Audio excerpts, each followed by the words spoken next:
ፍልፍሉ እንደታመመ ታውቃላችሁ? አዎ ፍልፍሉ ስትሮክ ይዞታል። በእኔ ደግሞ አያምርም አሉኝ።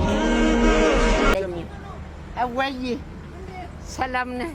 ታማችሁ ሆስፒታል ተኝታችሁ ታውቃላችሁ? በዚህ ሰዓት ወንድማችን ፍልፍሉ አላሳዘናችሁም? ኮሜዲያን ፍልፍሉ አሁን በጣም የሚያሳዝን ሞመንት ውስጥ ነው ያለው። አሁን ደግሞ እግዚአብሔር እንድታስተምር ፈልጎ ይሆናል። በዚህ እንድማር ነው እንድትማር አዶናይ ኮሜዲያን ፍልፍሉን ሄዶ ጠይቆታል። ኑ በእናትሽ ቤት ያፈራው መርፌ ምናምን ያዥ።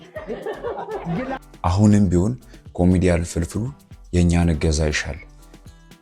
በጣም ነው የሚያሳዝነኝ የፍልፍሉ ነገር ማለት ነው። ውድ ቤተሰቦች ሁላችንም ለኮሜዲያን ፍልፍሉ ጸሎታችንን እናደርስ። እናመሰግናለን። እዚህ ሳይገባን የቆምነው እኔ ቅድም አባት አሁን ያለበት ሞመንት በጣም ልብ የሚሰብር ሞመንት ውስጥ ነው ያለው። ሰላም ሰላም ውድ የሃናኒ ቲቪ ተመልካቾች እንደምን አላችሁ? እንደምን ሰነበታችሁ? ውድ ቤተሰቦቻችን ባላችሁበት ሰላማችሁ ብዝት ይበል። ዛሬም ለእናንተ በአዲስ ቪዲዮ መተናል። ውድ ቤተሰቦቻችን ይህን ቪዲዮ ከመጀመራችሁ በፊት ላይክ እያደረጋችሁ ትጀምሩ ዘንድ በአክብሮት ጠይቃለሁ። ውድ ቤተሰቦቻችን በሃናኒ ቲቪ ኢትዮጵያ የዩቲዩብ ቻናል ብዙ መረጃዎችን ለእናንተ እያደረስንላችሁ ነው። ውድ ቤተሰቦቻችን እንደምታውቁት ወቅታዊ በሆኑ ጉዳዮች ላይ በተለያዩ ነገሮች ላይ እናንተ መረጃን ከብዙ አንግል አሰባስበን ብዙ ነገሮችን ብንሰራ ዝግጅታችንን አሰናድናል። ውድ ቤተሰቦቻችን እንደሚታወቀው ኮሜዲያን ፍልፍሉ የፋሲካ በዓልን ፕሮግራም እየሰራ ሳለ በሕክምና ወደ ሆስፒታል መግባቱን ሁላችንም የምናውቀው ይሆናል። አሁን በስትሮክ ህመም ተጠቅቶ ሆስፒታል ላይ ነው ያለው። እንደምናውቀው ኮሜዲያን ፍልፍሉ በጣም በኮሜዲው በተለያዩ ነገሮቹ እናውቀዋለን። አሁን ፍልፍሉ ያለበት ሞመንት በጣም ልብ የሚሰብር ነው። ወደ ቤተሰቦቻችን ባለፈውም እንደነገርኳችሁ ኮሜዲያን ፍልፍሉ ያለበት ሞመንት በጣም የሚያሳዝን እንደሆነ ባለፈው በሶሻል ሚዲያ ላይ አውርቼላችሁ ነበር። አሁን አዶናይ ፍልፍሉን ለመጠየቅ ሄዶ ነበርና ፍልፍሉ እንደታመመ ታውቃላችሁ? አዎ ፍልፍሉ ስትሮክ ይዞታል። አሁን እሱ ያረፈበት ሆስፒታል ነው የምገኘው። የሚገርም ቆይታ ከአዶናይ ጋር አድርገው ነበር። ያ የተነጋገር ምን ነው? ሰላም ሆኖ አሁን ተሻለ? ደህና ነው? ኦኬ። ያ ባለፈው ሌሎቹን አስወጣ እኛኑ እሺ ነበር ማስተር በሩን ጽጠው ውጭ ሁኑ ብሎ እንዴት እንደደነገጥኩ እኮ በእናትህ። ቮሚት ብለህ ምንድነው? እቺ ነች የሙቀት አልቃ ነው። ላውጣልህ ነው? ልጥራልህ? ነርስ ጢንጢን እያለች ነው ቴምፕሬቸሯ። እሱ አንተ ነው የምታወጣት? እሺ እንዴት ነው የምታወጣው? እሷ ነች። እቺ ነች የምትጮኸው። እሷ ነች ለእሱ ሻባት ወይ ያበት እንዴት እኮ እንደደነገጥኩኝ። አይን እንደዚህ ሲገለበጥ እኮ በቃ ያ ስትሮክ እንትን ያለው ቦታ አይደል? በሱ በኩል ደሙ ማለት የማይችልበት መሰለኝ። አንዱ የፊዚዮቴራፒው ምናምን ካለ ይስተካከላል። አሁን ባላንስ ማድረጉን ያውቃል። ፍልፍሉ አሁን ያለበት ሞመንት በጣም ልብን የሚነካና ስቲል አሁን ካለበት መነሳት የማይችልበት ሞመንት ነው ያለው። በጀርባው በኩል በስትሮክ ተጠቅቶ ነው ያለው። ውድ ቤተሰቦቻችን ሁላችንም በጸሎትን በተለያዩ ነገርንም ፍልፍሉን እናግዘው ሲል በአክብሮት ጠይቃለሁ። አሁን ደግሞ እግዚአብሔር እንድታስተምር ፈልጎ ይሆናል። በዚህ እንድማር ነው እንድትማርና እንድታስተምር እንድማር ነው። የኔ ደግሞ ለብዙ ሰው ማስተማሪያም ይሆናል። ይህንን ነው የምለው አዶዬ። እውነት እኔ እኮ ጥንካሬ እንደሆነ የታየኝ ስንገባ የቀልድከው ቀልድ አሁንም ቀልድ አልተለየንም ካንተ ጋር። ምንድን ነው ያልከን ስለ ነዳጅ? ነዳጅ እስከሚያልቅ ነው እዚህ ያለው። ሲያልቅ እግሬ ቆሰቆሳል ራሱ አለ። ነዳጅ ሲጠፋ እግሬን እንትን ብሎኝ እንጂ እነሳለሁ። ለማስተማሪያ ነው እነሳለሁ። እኛ የተመረጥን ሰዎች እግዚአብሔር እኛን ነው የሚጠቀመው ለማስተማር፣ ሰው ለማንቃት። አንተ ብዙ ሰዎች አሁን ታነቃለህ። ራሳቸውን እንዲንከባከቡ ይሆናል ጤናቸው በጣም እና ትምህርት ላይ ነን። እውነት የተመረጠ ሰዎች ማለት እንዲህ ነን። በጥሩ ብቻ ሳይሆን በአንዳንድ ነገሮችን በዝቅታም እግዚአብሔር ያወጣናል ወደፊት ይሁን ባንፈልገው። በሌላ ሰው ክፉ ሆኖ ከማይ በእኔ ሰው ቢማር አሪፍ እንጂ እነሳለሁ። ከአዶናይ ጋር የነበረውን ቆይታ ሁላችንም ሶሻል ሚዲያ ላይ እንዳየነው አሁን ላይ ለፍልፍሉ ጸሎትና የተለያዩ እገዛዎች ነው የሚያስፈልጉት።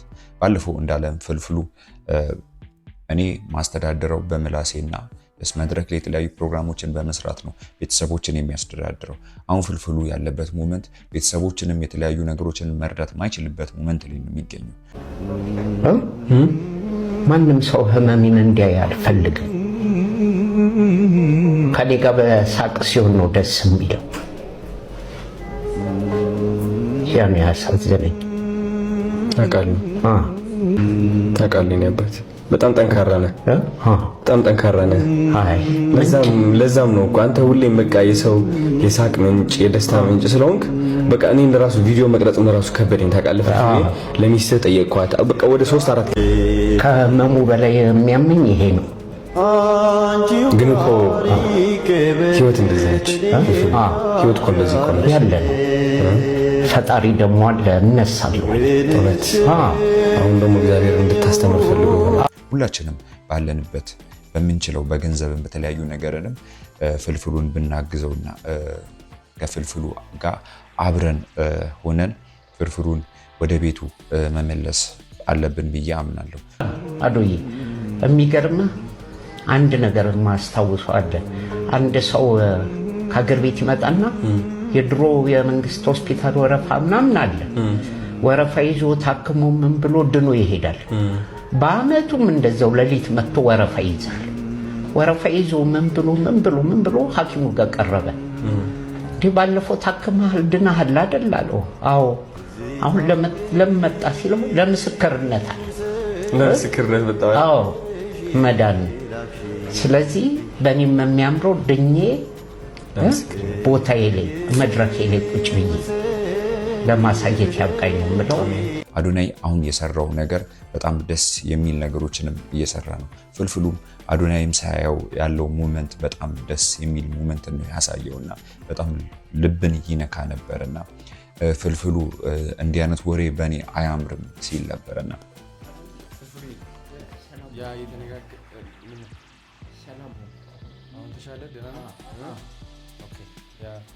ባለፈው ሌሎቹን እኛኑ ማስተር በሩን ዝጋው ውጭ እንዴት እንደደነገጥኩ እኮ በእናትህ። ቮሚት ብለህ ምንድን ነው? እቺ ነች የሙቀት አልቃ ነው። ላውጣልህ ነው? ልጥራልህ?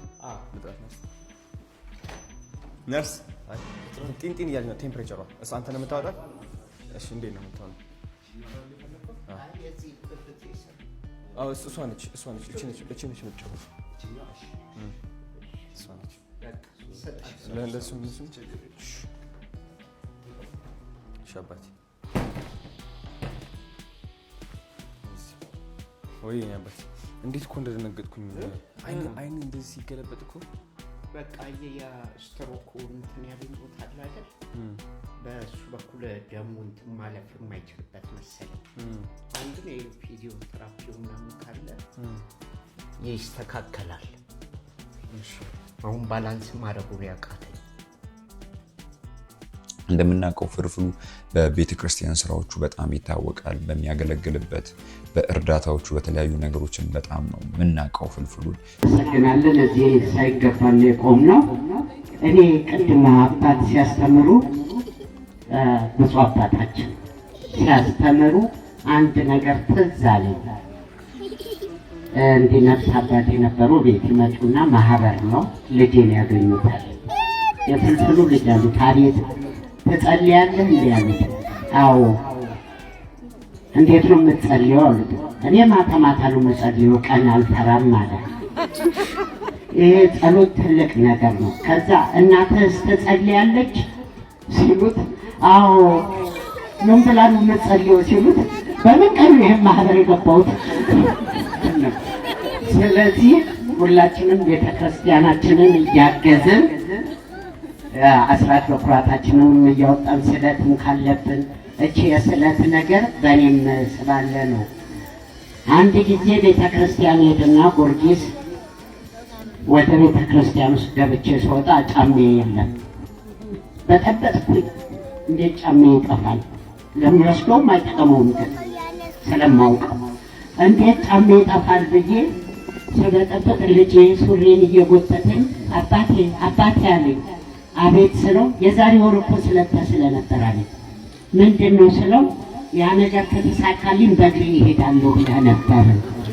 ፈጣሪ ስለቱን በምንም ያስገባል። ወደ ደምስም ግን አሁን ያለበት ሞመንት በጣም ነው የሚያሳዝነው። አሁን ያለበት ነገር ልብ ይሰብራል። አንድ የሳቅ ምንጫችን የሆነ ሰው እንዲህ ሲሆን እንዲህ ሲጎዳ በጣም ነው ልብን የሚሰብረው። እንደምናውቀው ባለፈው አባቶች መጥተው ፍልፍሉን ጠይቀውታል። ብዙ ነገሮችንም ሀሳቦችን ተናግሯሉ። ከዛ አንጻር ደግሞ ፍልፍሉ በጣም እኔ እንጃ አላቅም ምን ማለት እንዳለብኝ። በጣም የሚያሳዝን ሞመንት ውስጥ ነው ያለው። ከዛ የዘለለ ደግሞ ያው እንደምናውቀው ለዳግም ትንሣኤ ይደርሳል ተብሎ ነበር። ያው ድለታ ለልጆቼ ለበዓል እንድደርስ ነበረ የፈቀደልኝ። አልተስተካከለም፣ አልፈቀደም። ስለዚህ ተመለስኩኝ። ካሁን በኋላ በቃ ስራም ሰሞኑን መስራት አልችልም። በዚህ ባለሁበት መንቀሳቀስ መቆም አልችልም። አሁን ወደ ፓራላይዛት ሆናል ማለት ነው። መቆምና መራመድ አልችልም። መቆምና መራመዱን አልችልም። ያው ካልቆምኩና ካልተራመድኩ ደግሞ ያው ልጆችንም ማስተዳደር ምናምን አልችልም። ጤኔ በቋሚነት እስኪመለስ እስከዛ ድረስ እዚሁ ሆስፒታል ውስጥ ነኝ ያለሁት። የባንክ አካውንት በቃል ታውቀዋለህ? አውቀዋለሁ። አንተ ራስህ ተናገር። 1037 44 61 310 ሆስፒታል እንደዛ ተብሎ ነበር የገባው። አሁን ያለበት እውነት ያለበት መንገድ በጣም የሚያሳዝን ነገር ላይ ነው ያለው። ሁላችንም ለፍልፍሉ እንድረስ እኔ እጠይቃለሁ። ገንዘብ ያለው በገንዘቡ በጸሎት እንድረስለት። ያው የሳቅ ምንጫችን ነው። ሁላችንም በፍልፍሉ ተዝናንተናል። በፍልፍሉ ሁላችንም ስቀናል። አሁን ግን ፍልፍሉ የኛን እገዛ ይሻልና ሁላችንም የበኩላችንን እናደርግ ዘንድ በአክብሮት እጠይቃለሁ። ውድ ቤተሰቦቻችን ለእናንተም አዲስ ነገር ካለ በቶሎ ቪዲዮችን ሰርተን የምናቀርብላችሁ ይሆናል። ውድ ቤተሰቦቻችን አሁንም ቢሆን የእናንተን እገዛ እንሻለን። አሁንም ቢሆን የእናንተን ርብርብ እንፈልጋለን እና ሁላችሁም ይህ ቪዲዮ ለብዙ ሰው እንዲደርስ፣ ይሄ ቪዲዮ ለብዙ ሰው ያስፈልጋል፣ ብዙ ሰው ጋር መድረስ አለበት። እንዲደርስ ላይክ፣ ሼር፣ ሰብስክራይብ እያደረጋችሁ አጋርነቶቹን ይግለጹ። ሁሌም እንደምንላችሁ የኢትዮጵያን ሰላም ያደርግልን። እናመሰግናለን።